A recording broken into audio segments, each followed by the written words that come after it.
Welcome to Relentless Truth with John Warren, the podcast that extracts truth from a wide range of topics, revealing who God is, who we are, and how we relate to each other.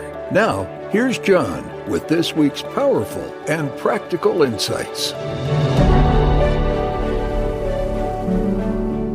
Welcome to Relentless Truth. I'm John Warren. It's good to be with you. Please like, share, review, and subscribe to Relentless Truth. You can find us wherever you get your podcasts.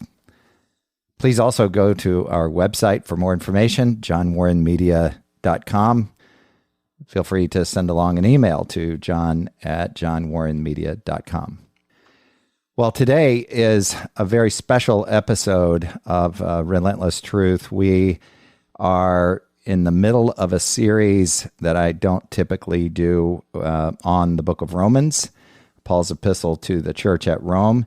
And as I mentioned last time, we're going to interrupt that series because we have a special guest. Her name is Sharla Elton. I mentioned her last time. This story you're going to hear today is an incredible one, and we're just going to sort of talk through it. I met Sharla about 5 years ago, almost exactly 5 years ago, at a school called Heritage Christian School, where she serves as superintendent. Her education includes an MBA and a Bachelor of Science degree, both from the University of Akron. She lives in the Canton, Ohio area. I'm going to let her tell you about she and her husband and their life. Sharla, welcome. It is good to have you here. Thank you so much. It's great to be here. All right. So I oversold you last time and talked at the end of the last episode of Relentless Truth about this amazing school called Heritage Christian School. And I really just would love it if you would start by talking about yourself, not something you tend to do, but I want this audience to get to know you first. So talk about your background and your healthcare experience, your accounting experience, those kinds of things, and your family, if you would, just for a moment. Yeah, absolutely. So first of all, my husband, Jeff, is awesome. And we have a large extended family, no children of our own. However, we have a bajillion nieces and nephews, and now even great nieces or nephews, even though my sister says we have to come up with a new name for that because it makes us feel too old. But great family here locally. I had started working out and, picking finance as a major. And I thought I was going to go make widgets. I thought I was going to go and work for a manufacturing company or someone else locally. And I was going to, bring in the big bucks, because isn't that why you work as a teenager? You think these things. So definitely started, down that track and applied to different organizations and found myself working for a governmental entity. And what I really loved was the connection to mission and the community, and went back for my MBA and started working for the local hospital. So worked in a variety of capacities there, started out in the finance department and then moved into some management roles, and really loved the connection, again, to mission work, et cetera. Had a good career path. I liked the people I worked for, liked the people who worked for me. Thought I would probably have my whole career there. The fabulous woman I worked for, Vicki Haynes, she loved for her managers to get involved in the community. And one day she said, Sharla, would you want to serve on the board of Heritage Christian School? And I said, absolutely. I went to kindergarten there. So rewind back a long time ago, I had come to kindergarten at Heritage Christian School, and before then going to public schools the rest of my education. I said, sure. I forgot about that detail. Yeah. So I said, absolutely. I went to kindergarten there. Heritage is only about 2 blocks away from the hospital I was working at. So every day I was driving practically right by the school. So it was on my mind. Didn't really know much about what was going on at Heritage, anything like that. And I decided to be on the board. And a couple years had passed, and God has a funny sense of humor, I believe, because I remember one board meeting and we were talking about a building maintenance matter. And I remember driving away from the school back to work at the hospital and thinking, phew, I'm glad that's not my full-time problem. So funny as it goes, I started feeling a while later, just in my heart, this tug that said, you're going to be moving. You're going to be leaving the hospital. And I thought, that's weird. Why would I do that? And I started just feeling this sense in my heart. And I told my husband, I said, hey, pray about it because I feel like there's change happening. And hey, I don't want to miss God. I could be missing God completely. So pray with me about it. And over the course of a couple of months, it became more clear. And I'm like, I think I'm going to Heritage. Now, granted, there wasn't a job open at that time. The previous head of school was getting into his older years, but it's not like there was a job opening. And so I told my husband, I'm like, I think I'm going to Heritage. He's like, Heritage? And I'm like, yes, pray with me about this because maybe I've missed God completely. And if so, that's fine because I like my job, but I think I'm going to Heritage. So we kept praying about it, thinking about it. And the chairman of the board at the time reached out to me several months later. I mean, this was maybe 6 months later as we're thinking about it, praying about it, reached out to me and said, would you mind staying after the next board meeting? Didn't ask why.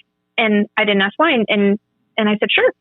And so I didn't know the topic. And I told my husband, he's probably going to talk about me coming to Heritage. Either that or I'd completely miss God, which I'm still leaving as an option for sure. But turns out after that board meeting, he did say that the head of school position was likely to come open soon. And he asked if I would consider applying. And I had told him that already in my heart. I knew that was what I was supposed to do, but that I was open. I was happy to just continue serving as a board member if I wasn't selected. And I've been at Heritage since 2015 since. Wow. And now I'm thinking of so many tangential details as you're talking. Would you paint the picture of the history of this town of Canton, Ohio, and the surrounding area and the school itself? Can you talk about that for a minute for people who maybe they haven't visited the Pro Football Hall of Fame, which is located there, or some of the other nearby areas? Would you just talk about that for a couple minutes? Absolutely. So Canton, Ohio is an interesting place. Definitely part of the Rust Belt that you hear across America, driven largely by steel and manufacturing that slowly lost its shine, I guess, or lost its prominence as just the economy and all of that changed. Years and years ago, I think Canton was more populous, thriving, but unfortunately, Canton, Ohio started to have some struggles, and what you saw was a lot of suburb flight. So the families who could move did. At least most families did. So you have Canton City, which is the inner core, is struggling, and you have a lot of suburbs, 10, 15 minutes away, 20 minutes away, who are thriving. So people who, want to live in a thriving area, they just move on out. The school has been in Canton, Ohio since, its founding in the 60s. So it's been here a long time, but the population changed over that time. Maybe we were serving families who could pay tuition. And now where we are located, we're right in a neighborhood area that has a lot of, families experiencing poverty. You can see a lot of sad statistics about Canton, about the income. You can see statistics about the poverty rates and just the challenge that the community faces. A lot of statistics on crime and violent crime. I think at one point we were either the first or second most violent city of our size in America, which is not a statistic that we like to hear. So it's really sad. The drug epidemic and the opioid epidemic certainly has hit our community. And so in Canton, we've seen population decline. And unfortunately, some folks who, need the most help and support didn't have many options to go elsewhere. Now, that's not to say that there aren't a lot of fabulous people still here in Canton. Of course there are. There are still, neighborhoods that are thriving more so. There are still, great families here in our community, but overall, the statistics paint a little bit of a sad picture, but a picture that we're all really working hard to change, from the art community to even our school being here centrally located. We are dedicated to changing that reality, and I believe we are starting to see fruit in that. You know, I'm thinking as you're describing Canton, Ohio, I'm thinking about the first time I visited there, and I just remember it is a beautiful place, and what I remember is the beautiful people inside the school. That includes board members who we can talk about in a few minutes. It includes I don't know what she's called, the music director is what I would call her. It includes some of the students that I got to meet. It includes people in the community who I was able to meet at lunchtime.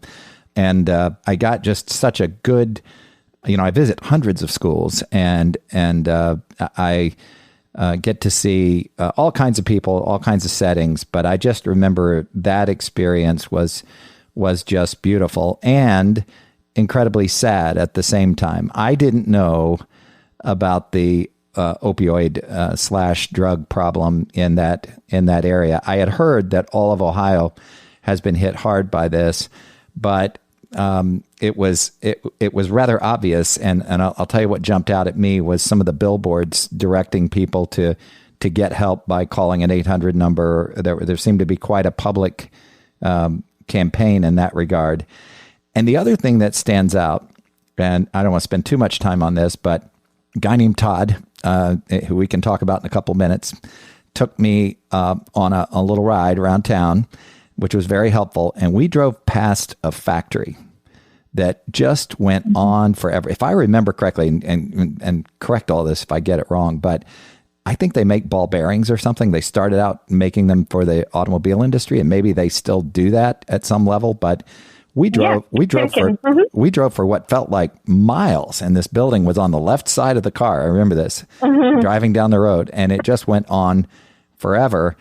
And yet around it, I saw that economic blight is too strong, but just that you could just feel the challenges that the community had moved, as you just described.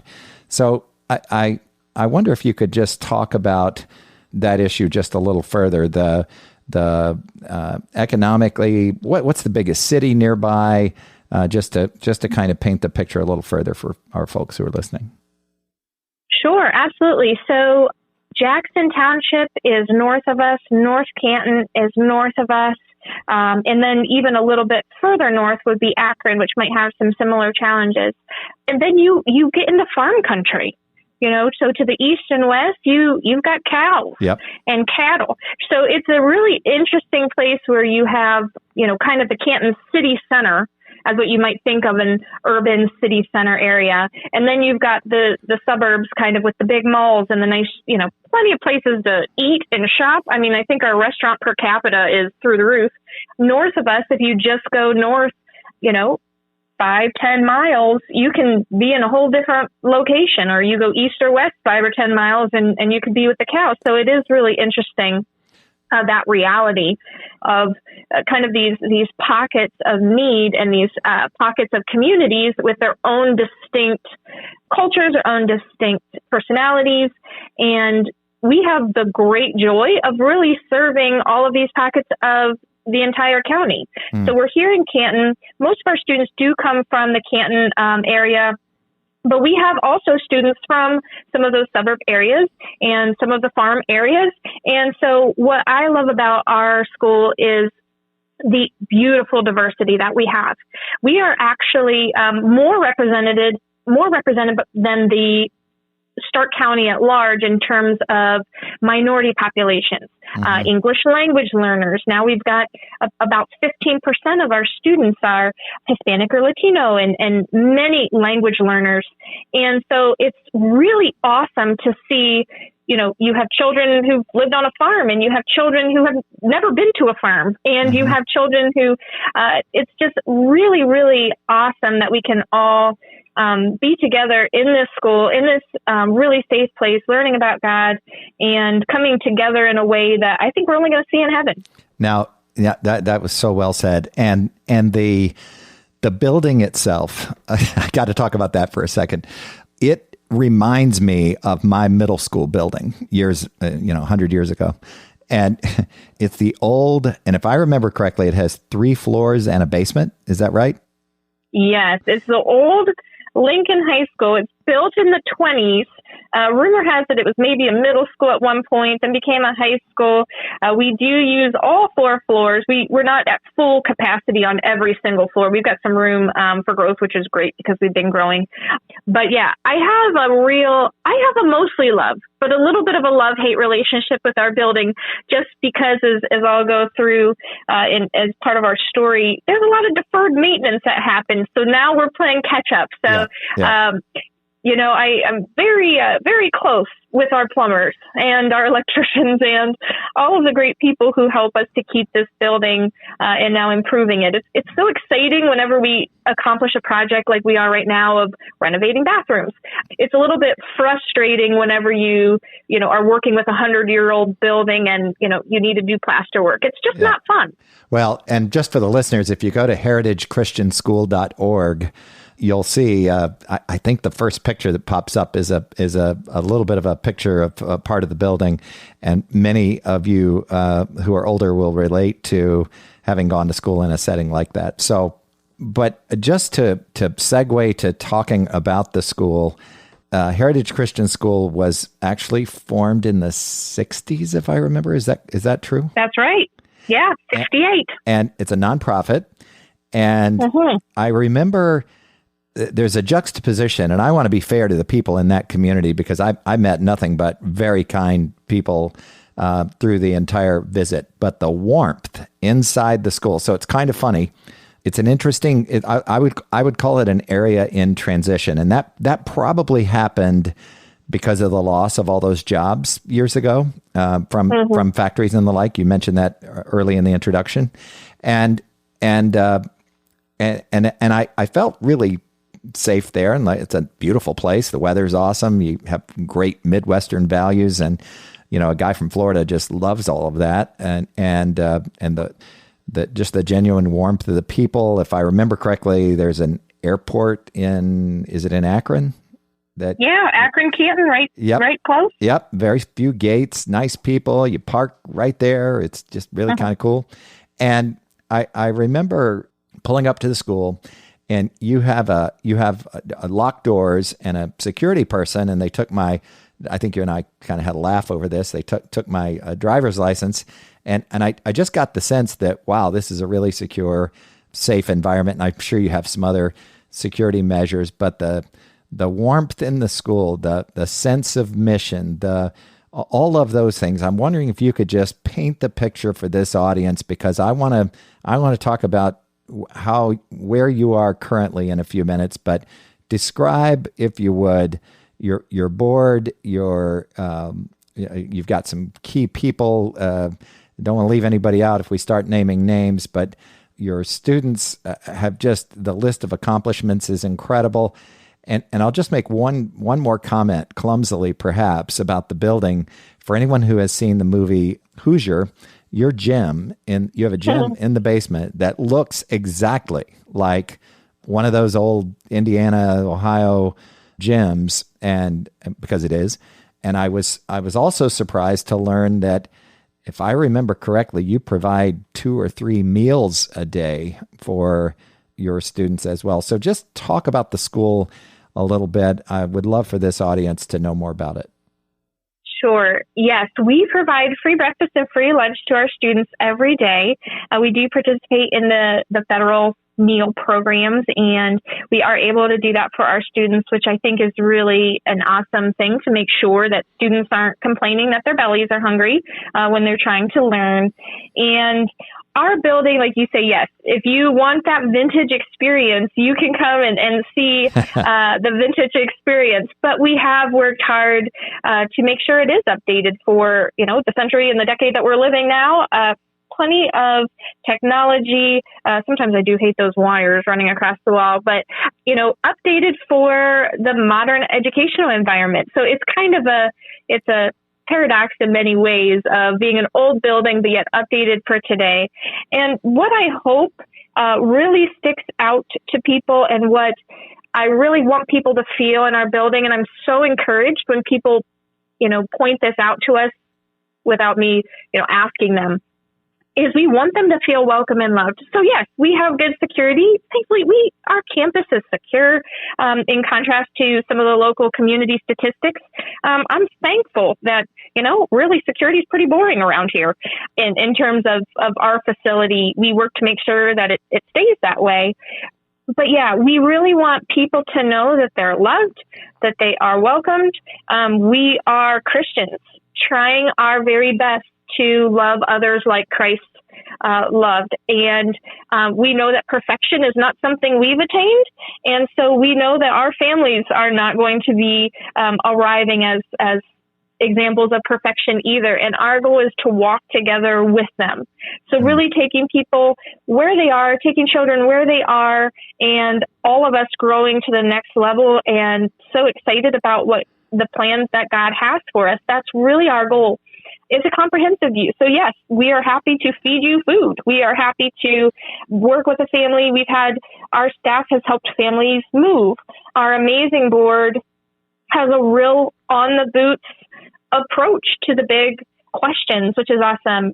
One time a board member in his company, they heard about one of our moms who just went through an unfortunate series of events and had got her car broke down, and then she couldn't go to work and lost her job, and they provided her a car. So it's incredible things that can happen when people come together and really try to do that best work. Again, we're not perfect. We do certainly try to do our very best. We know our kids aren't perfect, but man, it's so exciting to see them grow in the Lord. And we really try to have a genuine sense of love and welcome, whether it's the roofers repairing our roof. I heard the the kitchen manager was crawling up on the roof to bring them coffee in the morning. Oh, well. That to me, that spoke volumes to them about our witness, that she's, caring about them in the morning. Well, I can tell you, I'm sorry to interrupt you, but I can tell you that having stood in the hallway when school lets out at the end of the day and had, several hundred students, maybe not several hundred in that hallway, but lots of students pass by, you accomplish exactly the goal that you just described. It is the love of Christ that comes across from your board, your faculty, your staff, and students. And I know you say in the next breath it's not perfect, but it is really close to the New Testament model that we should ascribe to glorify God and love our neighbor as ourselves. And as you were describing all of that, I was thinking about some of the stories. I've just heard anecdotes over these last 5 years about not just that car story that you just mentioned, but you have I'm going to call them heroic, and I don't want to go someplace in this conversation that violates any confidence, but you have your diversity is so clear. The love in the building is so clear, but the love that is demonstrated for students, real live students and families with needs during the day, is astounding. And if you feel comfortable doing so, I'd love to just for this audience to hear a couple of those, just from a high level, a couple of those stories, because I remember being there one time and hearing about, adverse events that occurred with a family, and faculty or staff stepped up and even was instrumental in providing housing for one of your students. Can you just talk about that? Because it's just not done in other places, and it is a beautiful representation of our New Testament mandate. Yes, and thank you so much for those kind words. And we're going to try our very best to continue to live up to those as much as we possibly can. Definitely. So I'll give you a couple of examples, and you can stop me if I get going too long here. But there was a young lady, and she was a foster child. And she came to this building, and we assessed her academically, and she was very behind. multiple grades behind.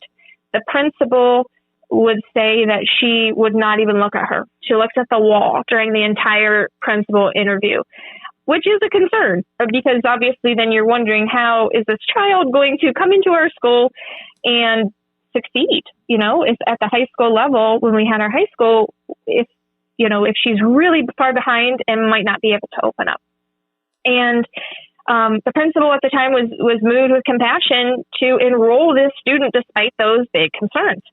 And slowly she became part of the Heritage family. She got involved in some athletics, and the coach found out that, she was a really good athlete. She really became part of a team for the first time. She had that sense of family. Mm.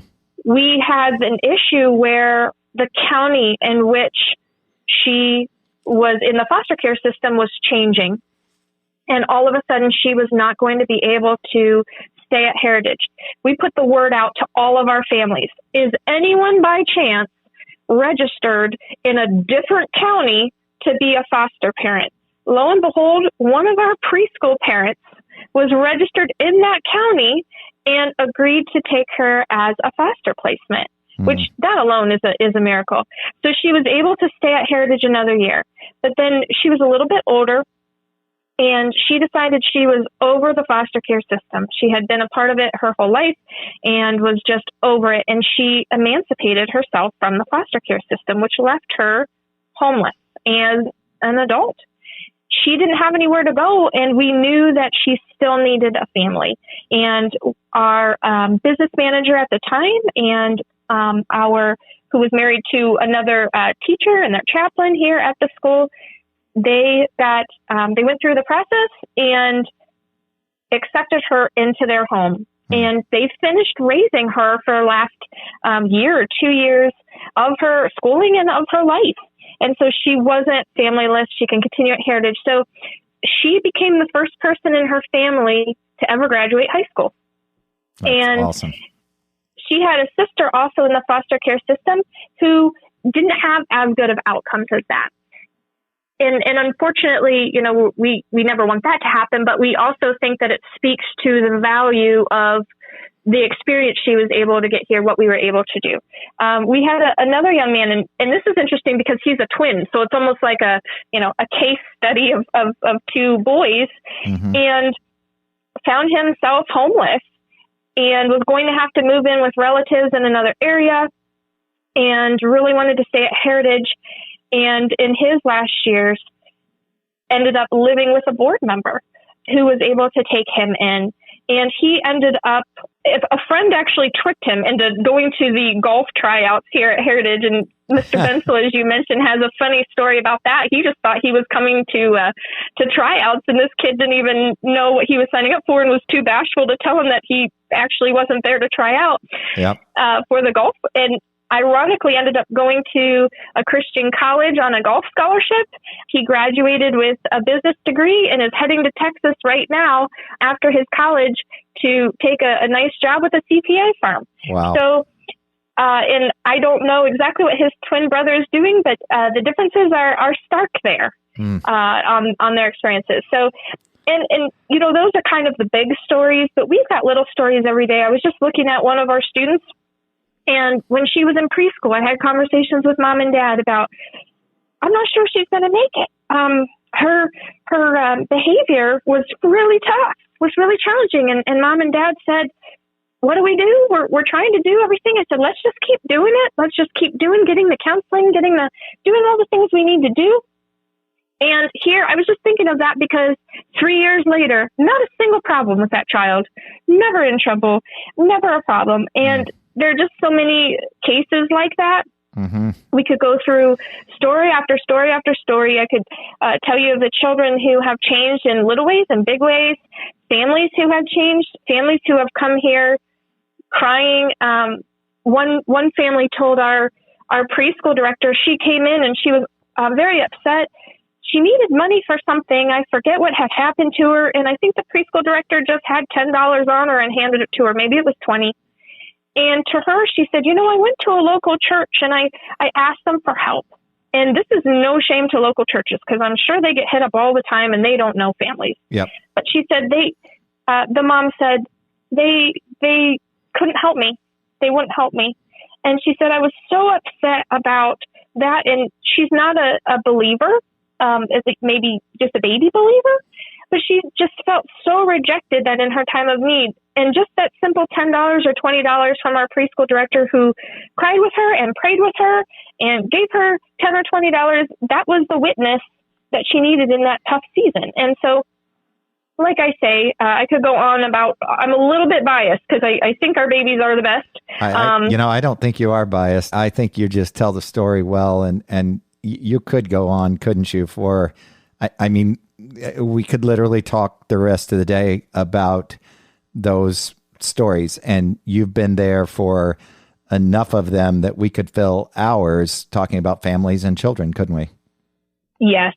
It's really, I serve on the board of a Christian school, Circle Christian School in Orlando, and has 900 or so students. And wow, we've got, I get to teach a couple of classes there. We use block scheduling. And so it's a wonderful ministry to diverse student body, lots of families. And in the other work that I do, the consulting work that I do with schools across the country, I get to kind of see one of everything, but I honestly have never experienced a school like Heritage that is engaged in a and I've worked with a school in the Bronx, a school in inner city Chicago, and others, but this particular school is finding ways to love the community, and we could go on and on, but I want to. So all of that was the introduction, and now that we're past kind of setting the stage, I'd love, Sharla, if you would talk about. You called me last week to give me an update. Now I meet schools kind of for two primary reasons. I mean, I kind of get engaged on lots of projects. Most of it relates to financial matters, but one class or group of schools would be really difficult, almost insurmountable financial challenges. And the other is involved in some kind of expansion opportunity, and they want me to find funding or help them with their funding. And I do get kind of everything in between. But when we met, and I went back through, since we talked last, I went back through old emails, and the oldest one I can find is, I think it was during the summer of 2017, we met because your school was experiencing some financial challenges. They related to the building and debt on the building. And we don't have to necessarily get in the weeds if you're uncomfortable with that, but you tell the story so well. I'm wondering if you could just talk about that time period. And I do want to do a quick shout out to Todd Bensel, who I forgot that golf story. I've got a few other golf stories of Todd's, and he has been one of those faithful laborers, and I know there are some others. But would you just talk about where your board was at that time and the events that occurred? And I know there have been many turns in the road, as there always are, and then where you are today. Yes. So let's rewind back to 2015. Walking in the door here, what I saw were some really awesome people, really doing some really great work academically. What I also saw, however, on the backside was a little bit of chaos. So maybe not the best practices happening in areas like finances and HR, et cetera. So it felt like a lot of things had to be tackled all at once, and it was a little hard to know which way to go. We had a lack of a trustworthy accounting system. We had different people who maybe didn't have accounting expertise, who had, created and worked on the system over the years, and no fraud, nothing like that. Just not 100% sure if the reports we were getting out of the system were really the reports. So a lot of manual reports. We had over-reliance on one donor family who had really stepped up and helped the school. The school had been in a kind of a struggle pattern, living in a non-healthy way in terms of business practices. Again, nothing wrong with the kids, nothing wrong with the education, but on the business back end, it was not healthy. It wasn't the best practices. Sometimes we were able to pull it off and, have a profit, and then the next year we'd have a loss, and not a whole lot of planning in terms of long-term strategy, how to fix our building, etc. Living in a non-healthy way financially was feeling normal. We owed everyone. We had owed people for a long time, no proper maintenance. And that was not the way it's supposed to be, but that was kind of the heritage story in the recent history. I don't know if that had spanned back maybe 10 years or so. So the education was going great. Families were cared for. Kids were being loved and taught, but the back end was a big concern. And then we had an over-reliance, as I mentioned, on one donor family, and there was an athletic decision that was made that upset that donor, and they left mid-year. And we were relying on them way too heavily. We started to do, and we have been doing, all the things that the books tell us to do. Mr. Bensel is our development director and director of volunteers. He was doing all the things. He was writing the grants. We were doing the building tours. We were bringing people in. Our family base is a little bit different from a lot of Christian schools. So our family base is not our donor base. Maybe some grandfathers here and there, and some of our families, they are generous with what they had. But, we would look at some private schools to the north of us and think, man, at their auction, they sold a cheesecake for $1,000. How does that even happen? I mean, I literally remember hearing about a cheesecake that sold for $1,000. And I was like, we'd be happy if a cheesecake sold for $40. That was just our reality. Yep. So we were doing all the strategies. We were doing all the things, but it was not producing what we needed. And we didn't have a backup plan, and we didn't have a savings account. And we owed everyone. And all year we were tracking and meeting, with our employees and being, saying, here's where the budget is and here's where we are. And what we had done as a board, which was not good, was we basically saw what we needed, saw what we wanted, and we looked at our revenue, and then we just said, well, the Lord will provide, and we put the rest into fundraising. So we would say, well, the Lord will provide, we're going to fundraise X, Y, Z, and we would backfill the amount we needed into fundraising. So that's very dangerous. Just to spell that out real carefully so everybody understands it, I do see this all the time, but the cost of educating, if you take this down to a per student, per child accounting number, there's a cost of educating that child. And I've been around your place enough to know that you've gotten all the efficiencies out of, educating a child that you can possibly get. Everybody's working hard. Everybody is sacrificing, and you're as efficient. I mean, you could always maybe improve here or there, but for the most part, you're not buying new paper clips is kind of a good way to say it, I think. And yet the revenue, the amount you can charge your families for their students' education is less than the cost of that education. And that gap has to be bridged at some schools by fundraising. Making your school even more unique is the fact that you just said this very quickly. Your families and your donor base are not the same people for the most part. Now, your families, what's so beautiful about Heritage Christian School, and I know this sounds like a commercial, but it just is true. What's so beautiful about your school is you treat those families like they're valued and valuable and engaged, and you don't treat them like, oh, well, we can't fundraise with you, therefore you're not valuable and respected. They are indeed respected, and they are the school family. But your point was you have to go elsewhere to find donors. And if you don't find donors in this period that we're talking about, then your budget is upside down. You have red numbers. You have a net loss instead of net income. Did I just oversimplify that, or is that kind of is that? I think that's perfect. Okay. Yeah, no, that's where it was.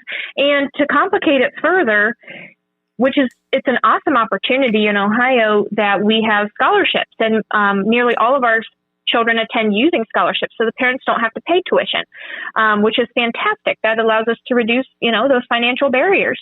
The challenge, however, was especially back then, these scholarships were between, $4,250 or $4,650. So there was no increase in the tuition. If we could increase the tuition, our parents really couldn't pay it anyway. And then and according to some of the rules, we couldn't have collected it anyway. So when we were looking at a cost of potentially at that time $7,000 or $8,000 per student, and getting paid for elementary students, under $5,000 and just a little bit more for high school students, those numbers weren't penciling. Yep. And you can't press a button and send a blast email to your families and raise $100,000 overnight. We have never lived in that world. I don't even know what that world would be like. But we were pushing every button that we knew to push. Yep. And we did all the things, everything that the books tell you to do. We were reading the books, and the bottom fell out. We didn't have good enough financial reports at the time to really, I don't think, show us how bad of a situation we were in. And we ran out of cash in the middle of the summer. We hit rock bottom. There was no cash. We couldn't pay payroll. We couldn't pay anything. We barely scraped enough together because we still had kids in our summer program. We do summer programs. We had just enough to keep the water on and the lights on. But other than that, when the health insurance company called and said, "Can you pay your premiums?" And I said, "Please give us time. Don't cut my people off of their insurance." Yep. You had a building had some deferred maintenance that, you had a list. So much. And you had prioritized that list. And I remember there were some really mission critical things on that list, and you couldn't even think about that during that period. Couldn't even think about it. Yeah, it was just enough to try to survive that summer. And at the time, the scholarship wouldn't pay us until October. So here we were in the middle of the summer, out of cash with no great prospects until October. And we did do some layoffs at that point. We did some layoffs, I think, even a little bit before that, seeing what was coming. What we had to do, which was crazy, we had to ask people to work in the summer and wait to be paid. We had to ask them to work for free. We had to hire new candidates to start in August and ask them not to be paid until October. The fact that we survived that summer is miracle number one. That should have been the end of Heritage Christian School. When you run out of cash, complete cash, and you can't pay people for 6 pays, 3 months, it's one thing to miss one pay and then ask people, okay, let's try to pay you back. It's another thing to say, we won't be able to pay you in the foreseeable future. We will pay you back with 3% interest over time, but we won't be able to pay you. The conversations and the frustration and the anger and the all of the pain from really awesome people, some who couldn't stick around, just financially could not do it, and some who were just really upset that that's what we were asking them to do, but yet their heart was in this place. Just such painful conversations. But I can tell you, and we were praying, we were fasting, we were reading the books, we were trying to do everything, and we were sharing, we became more transparent with our community because we were always working on telling the heritage story, but at some point it's like, do we bear our dirty laundry here? Do we hang it out there? That's always difficult. Help? Yep. And so just sharing the gritty stories. And we reached out to awesome people like John Warren. And I will never forget our conversation because we were in the depths of this. And I was literally talking to him in the art room because it was a private area, pacing back and forth and back and forth. And just talking about, what was going on. And I remember you saying, and I'm just so thankful, okay, how much debt do you have? And I'm like, just a little over $500,000, around $500,000, $600,000. And I remember you saying, oh, okay, that's not that bad. And because to me, it was horrible. But I remember you saying, this defaulting on payroll situation is unique. I've never heard of that before. I haven't heard of that. But I just remember it was such an encouraging moment because you were like, yes, other schools have gone through this. Other schools have found a way out. And in that moment, that was some divine encouragement, words from the Lord, being his hands and feet to our school because we needed that encouragement. Well, I did the easy part and what I was about, and I'm thankful, and I really appreciate you saying that. You mentioned that a few days ago when we talked on the phone. I love getting those calls years later to hear, hey, this made a difference, and look what God has done. Now, I will tell this audience that all the rest of us would have quit and gone home at this stage. The tenacity of these people, and Sharla, you and your board and others deserve lots of credit for being faithful. And this audience can hear that you are faithful to the gospel, to gospel ministry, and that is the driving force behind this work. But most people, humanly, would have raised the white flag and given up. And you were determined. I didn't know whether you were going to mention the amount of the debt, but since you did, I will tell you that what I was simply doing is looking at this big, and what I saw in your building was a beautiful building because it looks like a school. And so many schools have, smaller kind of, a lot of them have these portable classrooms and they do what they have to do to get by.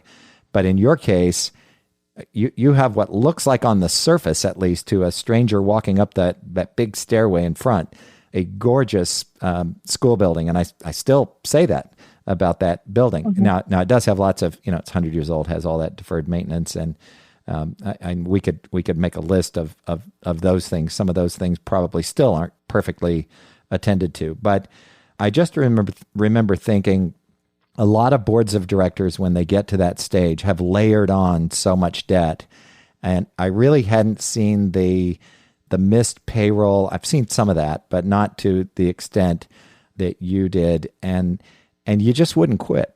And I don't mean just you, Sharla. I mean others. Just all of you said, we're going to be faithful to this work and see it through. And that's really when the adversity started, isn't it? Mm-hmm. Talk about what happened from that point forward. Mm-hmm. Yeah, I really echo your comment. There's nothing I can do to run this full school alone. It's only because of the dedicated people who still showed up at work every day. Oh my goodness. And still, decided that they were going to be here and be in it. And that is the reason why that was not the end of Heritage Christian School. It's because of the people in that season who said, we're still coming back. We believe in this work. We believe in what's happening here. And it's just that, like I say, that was a miracle that God had prompted their hearts to do that, because, it's actually mind-boggling to think about. It's mind-boggling to think about that many people committing to staying out of school and not being paid when the future was so uncertain. I mean, it was just, okay, we're in a hot mess. What are we going to do? And they have this look about them that says, they're very courteous. They're very kind. They appreciate, outsiders coming for the tour and all that. And I remember some students were practicing a song, and they sang a song for me. And I remember meeting a lot of those dedicated professionals you're talking about. And they have a certain, please get out of my way, I've got work to do. It's a please step aside now. It's an intensity. It's a commitment to getting it done. And in a school like yours, and it should be this way in all of them, but that is absolutely required. And we can talk about that maybe more another time. But talk about what happened from that point forward, and then what exactly prompted you to contact me last week. Sure. So there was no instant miracle. We were praying for an instant miracle. We were praying for a big donor. We were praying for an out.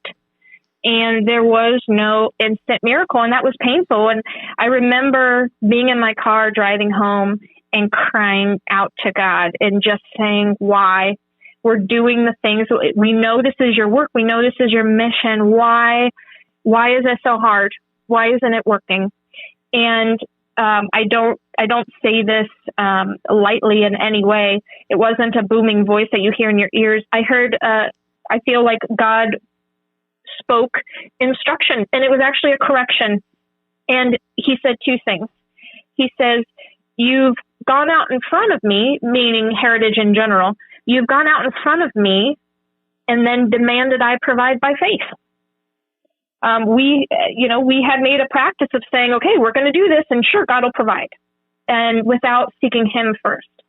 And we hadn't been wise in financial practices. We hadn't been using his wisdom about making sure that we know the cost of things before we do them, making sure that we are using our talents properly.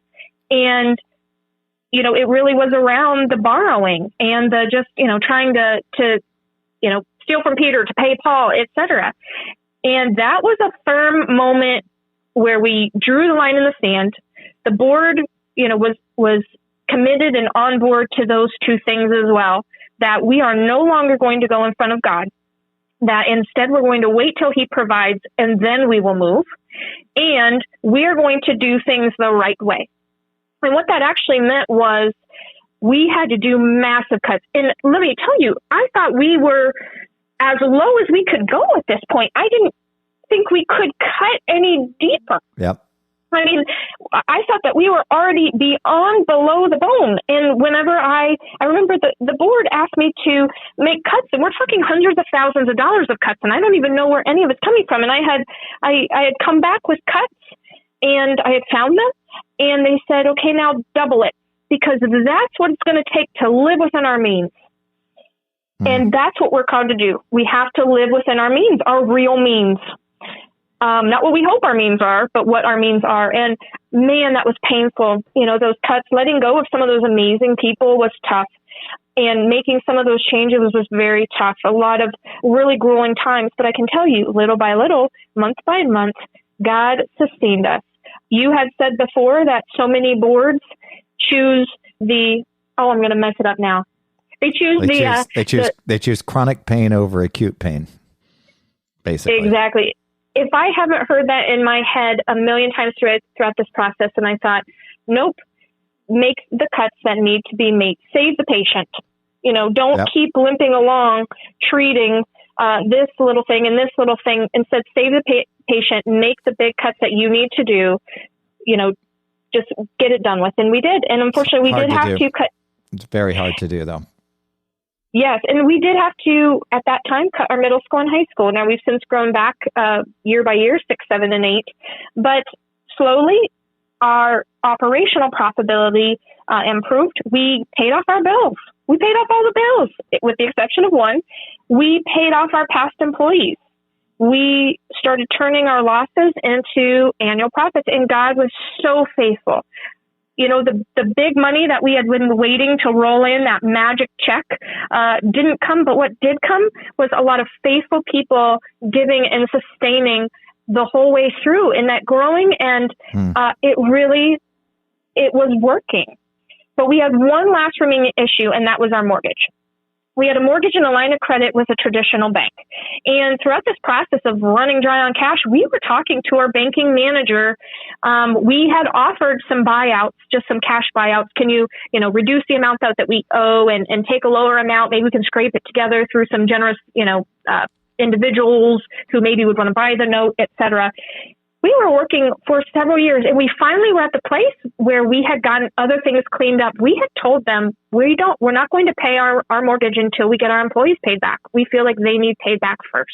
Yeah. So we were finally. I'm sorry to interrupt, but just to paint this picture clearly without getting into all the bank jargon, this is a workout now, and you're talking to your banker about all of your challenges, and your bank is thinking, will they make it or not? Are we going to have to foreclose? And that's when you got to the point where you said, we've got to pay these other things off. We can't pay you right now. Mm-hmm. Right? Yeah, exactly right. And how long did that go on for? That went on for a couple of years. And we kept trying to negotiate to try to come to terms because, listen, we're Christians. We are faithful to our obligation. We didn't have the means to resolve it right then, but we wanted to come to a resolution. But unfortunately, we were not able to come to terms with the bank. But we were just right at the cusp of being able to continue pick up making those payments to the bank again. And our loan officer, who we had been working so closely with, or our account manager, he went on vacation, and the commercial bank sold our note to a person who I can only call a loan flipper. Yep. or a purchaser of distressed debt. Yep. There are lots of those people out there. And I got a call one day saying our loan has been sold. And then what happened? Yeah. So we, again, started to try to work with this gentleman, saying, hey, let's come to a resolution. The only resolution that this gentleman wanted was all the money now. Well, that was not doable. We had been through too much. We had come too far. We had seen too much progress to ever put the school in a financial risk scenario like that again. And so we had tried to negotiate with this gentleman for years. And unfortunately, we're not able to do so. And he filed a foreclosure on our building. And this is after you've taken care of all these other debts and brought everything current and done all this cutting and kind of everything else you needed to do. And now this adversity hits. Yes. I mean, our student body was growing. All of our other bills were paid. Praise God. All of our other bills were paid. We were profitable. I remember the day when our CPA told me when she was doing our books and she said, wow, the turnaround. I cried in my office. Okay. As an accountant, financial person, I cried in my office, so thankful to God. So everything had been cleaned up. I mean, we still are working on our building. That's going to be a continued project. But even that, we were maintaining our building. We were calling the plumber, those sorts of things, except this mortgage issue. So now all of a sudden to be slapped with a foreclosure was really frustrating because it's like, we're done with this. You know, we're through this, but yet we're not. There's this one last issue. And so then, you know, we start to really seek God. Well, what do we do in this situation? Do you have a newer building for us? And really not hearing anything besides be patient. Well, if you know me, I've learned a lot of patience. It's not my gift. Yeah.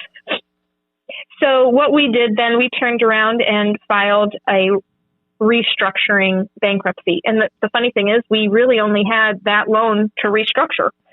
And our attorney, who was really great, there was a new bankruptcy restructuring law for nonprofits and small organizations like us. He said, this process should be over in 3 to 6 months. And for me, I was thrilled to be done with this in 3 to 6 months after we had tried to negotiate with this gentleman for years and then tried to negotiate with the bank before that. Yep. I thought, fantastic, 3 to 6 months will be over. Well, that was about a year and a half ago.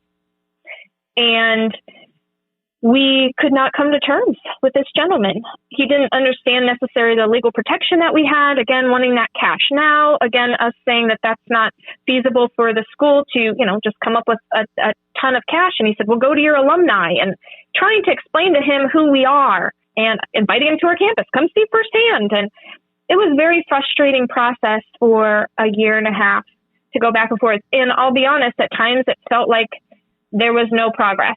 It felt like we were just waiting. And again, 20% growth in students, the prior year. Again, other things looking better, but yet this issue just kept hounding us. Mm-hmm. And then what happened? Okay. Well, it's funny just how God works, because we had been in a mediation session with this gentleman, and after 3 hours, still couldn't come to terms that we both would work for both of us. And we didn't really know where else Did he ever come to the campus and do a tour of the school? He did not. Okay. He did not. Yeah. Just so everybody knows, this happens every day in this country. It especially happens during a bad economy, but there's a whole industry of people who buy distressed debt at pennies on the dollar. I don't know how much he paid, but you can buy $1 worth of debt for a few pennies, usually is how it works. And banks are happy that they got some recovery and didn't have to foreclose. Not for the faint of heart. It's a difficult thing to do, but there are some, let's just say it the nice way, some opportunistic folks out there who think, well, I paid pennies on the dollar and it's worth so much more than that, and I want my profit. I want to be paid in full. And that's where he was. Absolutely. And we really had exhausted all of our options at that point, and we're really trying to, every scenario that could keep you up at night, we had thought through, the board and I, and the board, I just can't tell you how awesome they were in this process. Just really great people, really trying to focus on the heart of God in this process. And we, after the mediation, the gentleman asked us, well, try to go to a commercial bank. Okay. So we did try, and they turned us down. But our attorney said, I have a connection who might have some connections to maybe somebody who maybe could offer some assistance kind of in these cases. And hooked us up with a gentleman and his wife, and we invited them to come to our campus. Thankfully, this gentleman and his wife are a believer. They came to our... Are they wanting to remain anonymous? I'm not 100% sure since it's still new, so I'll keep them anonymous for now. Yep. Yeah. Good. So they came to our campus, and again, we had one conversation with this individual before, and they had never had any connection with the school. They lived in the general area, but not in our direct community, a couple hours away. And so came to the school, and I didn't hear anything after that. A week or so passed, reached out, worked on a couple more details, and all of a sudden I got a call that the individual was willing to help. And I was just so excited, didn't know exactly what that looked like, but we needed to firm up a number with the loan holder. We made an offer to the loan holder, which would save us, a couple $100,000, between $100,000 and $200,000. And, said, hey, we have an opportunity here. And by the grace of God, the loan holder took it, even though prior attempts at coming to a settlement have failed. The loan holder agreed to the reduced amount. So then we had to wait to see if that was going to work for the generous individual to provide us some sort of help. The individual did come back and said that they would provide a loan to us at that reduced amount. And the biggest, icing on the top of this whole miracle is that they would do so at no interest to the school. So all of a sudden, all of the legal mess we had been through, all of that pain, all of those trials in about a week were completely resolved. I can't even tell you what a miracle that is after such a long process of getting this all cleaned up for it to be finalized. Now, on top of that, it just kind of keeps getting better and better, doesn't it? On top of the, we're not going to charge you any interest, which is unheard of. So he obviously believes in your mission, right?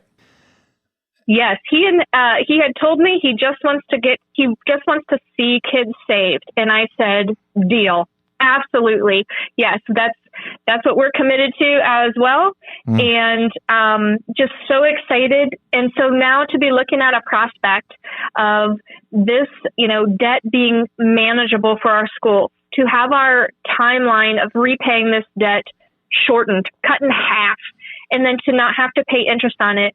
Not only that, all of those, the bankruptcy being dissolved, the foreclosure being dissolved, all those legal issues that have bound us, that we were working through dissolved. And now to have clean, we have had clean financial statements for several years, to really just see the depth of the destruction that we were in, and to see God's hand to where we are today is nothing short of a modern day miracle.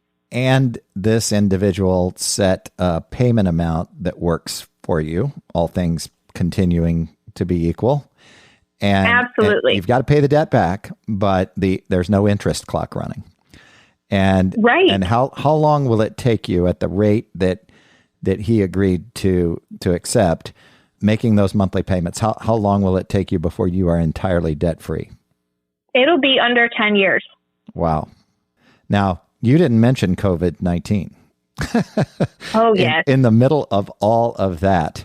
Now, I don't want to cut our time short, but I want to, and the miracles that you've experienced, God's faithfulness in various ways, your faithfulness, that hearing from God that you described in your car, that's a biblical principle that you're hearing. You know, that is, it is just beautiful that you had ears to hear. And you're all of the, boy, I'm thinking of all the scripture on suffering, how God uses suffering to make us steadfast. What a testimony of God's grace. Most of the people listening to this, and I've got lots of friends at Christian schools who listen to these podcast episodes, you know, we have to admit we wouldn't have been as resilient. We wouldn't have held on as long. Talk about embracing acute pain over chronic pain. You had both over a long period of time. I would say your bank even responded in a way that most banks wouldn't have responded. Most would have actually foreclosed and taken your property from you. The fact that you still have title to that property and you now have a plan going forward that works is nothing short of a multifaceted miracle. And I know, you know, when you have a board meeting, you got a bunch of sinners in the room. I get that because I understand the theology and know the implications of the fall. But wow, are they to be commended? And Todd, and we should, you know, if there are others to name, feel free. I want them to. I want them to hear their names here. This is they don't do it for personal glory, but this is beautiful. But a beautiful story. But I want to ask this audience. I never do this. I just do a quick thing at the end of each episode to say, hey, please share, like, subscribe, and so on. This time, I really want you to share it. I really want everyone to send this. You can go to my website, johnwarrenmedia.com, and cut and paste the location. Click on this episode, and then cut and paste it. Send it to friends via email. Share it on social media. We're on all the social media platforms, and share it with people because I don't. This podcast doesn't have sponsors, and I don't want them. We don't do fundraising of any kind whatsoever. We keep the expenses minimal, and we want to tell a story. We want to talk about truth, biblical truth in various forms. You know, we've had an NFL quarterback, and we've had a couple of theologians, and kind of everything in between in terms of guests on this podcast. But this Heritage Christian School, this situation is special. And I would, this is outrageous, but I would encourage people to contact you, Sharla, to come to Ohio and schedule a tour. You can't tour the place without crying. Wait till school is in session, but go for a tour. It is life-changing. And finally, the goal here, my goal, Sharla didn't ask me to do this, and is probably going to be embarrassed that I said this, but wouldn't it be great if this audience could raise enough money to pay off that debt? And I don't ever say that. I haven't said that in 58 episodes of this podcast, but I am convinced that one of the purposes of our meeting 5 years ago and our even having this conversation today is perhaps that God would choose to bless Heritage Christian School with some large donations to eliminate this debt. Because unlike a lot of ministries, and this is true of a lot of ministries as well, but unlike some, you actually have more demand, more need than you can meet, right? True. And so, yeah, absolutely. Wouldn't it be something if you didn't have any debt at all? Well, we serve a big God, and so I will join you in believing for that. Absolutely. That would be incredible. Well, and it's not like you're taking a flyer if you write a check to this Heritage Christian School. You can hear Sharla's voice, her very measured passion is the way I would say it for this work. She is frugal, is a business person who understands accounting, who she wakes up every day wanting to see this place thrive. I like the self-deprecating humor, well, not even humor, but the explanation as you were talking about the fact that you understood accounting and knew what a mess parts of the bookkeeping and accounting function were at this school. That is way more common than we sometimes would, I think the average person would realize. And so this isn't a place that is dreamy and has this vision that can't be funded. This is a place that has a vision, is accomplishing the vision, the mission, and God has blessed it so that if nobody writes any checks at this point beyond your tuition, you're going to operate at break even or better and continue to do this amazing work. And that alone encourages me. But I want this audience to be part of this. Forward this to friends, share it on social media.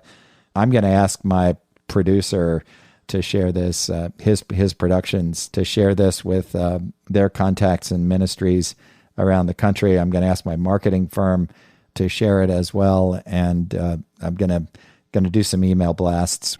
My questioning caused you to tell this story in fits and starts because it's a complicated story, isn't it? But how beautiful to see God's faithfulness, and I want to acknowledge that yet again, and you did a great job of that in this conversation, but God's faithfulness through the believers at Heritage Christian School, and clearly He is glorified by this work. And you also said, I love the way you did this, we're imperfect. Delivery is not perfect. It's you get children ages, what, 3 or 4 through 3, yes. Through 8th grade. Yeah, yes. The middle school years get really interesting. Oh my goodness, don't they? And I'm involved on the board of the school, Circle Christian School here, and I teach there, as I said, and I love those students, and yet all those families and moving parts, it's just challenging on this fallen earth. And God has placed you in a place, geographically placed you in a place that has poverty. It has some drug issues. It has all the challenges all the rest of us have, and then some. And yet He has been faithful. So without all of that rambling, I want to hear some closing thoughts from you. Thank you for telling your story. This is a blessing. Your husband and I have never met, but hearing his support for what this work has done, and knowing, I so badly want to name their names, but I won't. Some of your board members and Todd, we've mentioned. This is the reason I do that work. This is the reason that I have flown all over the country to almost every state to interface with schools on solving financial matters, because I want God's kingdom to be advanced. And I'm thankful to know you and Heritage Christian School. So I don't know whether you have any closing thoughts, but I want this audience to listen to this episode again and hear this story in the context of where they are now. Go back and listen again at this amazing story of God's faithfulness and be encouraged. Well, I just want to thank you for the opportunity to tell our story and really to talk about how big our God is and His faithfulness. And a huge thank you, yes, to my husband and my family, and also all of the Heritage family that was here at that time, that's been here since, who's been here through it all, our employees who have been here 20 and 30 years, and just for being the fabric of this work. And yeah, we definitely invite everyone to come out, see Heritage in person if you're able, and just so thankful for the opportunity to share this great miracle. Well, and I'm going to invite you back in a bit to talk about where you are in a few months, if you'll come back, because I want this audience to follow Heritage Christian School. Do you guys I know you have an excellent website. Are you on social media? Do you update things from time to time? Is there any place else people can go? And that's kind of my last question. And then one just tag on question. How can they contact someone at your school if somebody wants to write a check? What do they do? Fantastic. So yes, we are on social media. You can follow us on Twitter and Facebook. I think we have a very small Instagram presence, but Facebook is really primary. You can follow us at HCS Canton, which is CANTON. So follow us at HCS Canton. Our address is 21076 Street, Southwest, here in Canton, Ohio. Zip is 44706. people can reach out to me. You can find our information via email or our phone numbers on the website. You can reach out to Todd Bensel. We are pretty easy to get a hold of. So anyone who wants to reach out to us, reach out on Facebook or via email, phone. We are happy to talk to you. And also just really want to thank you, John Warren, for your role in this story as well, giving us that vital encouragement, that vital wisdom at the perfect timing through this process. And just thank you for that. And also, again, for this opportunity. Would love to come back anytime. Well, thank you. And it is a privilege, and it has been my privilege. And I look forward to hearing this story's not over, and look forward to seeing remembering what God has done and seeing what God does going forward. So folks, I hope you will engage with Heritage Christian School. I was really serious about going there. You can visit the Pro Football Hall of Fame while you're there. In fact, Todd Bensel is a great tour guide for getting to know the area. It's a special area with special people. It's heartwarming, a great idea for a working vacation. But I hope you will follow up with Sharla. Sharla, thank you again. Sharla Elton has been my guest. Please like, share, review, and subscribe to Relentless Truth. You can find us wherever you get your podcasts. Go to my website, and if you forget all the ways to contact Heritage and Sharla, contact me at john@johnwarrenmedia.com, and I will pass your inquiry along. Until next time. Thanks for listening to Relentless Truth with John Warren. Please consider sharing this podcast and subscribe to receive future episodes. Connect with John regarding your comments, questions, and show ideas through johnwarrenmedia.com or at John Warren Media on Facebook, Twitter, or Instagram. That's all for this episode. Join us next week for another edition of Relentless Truth with John Warren.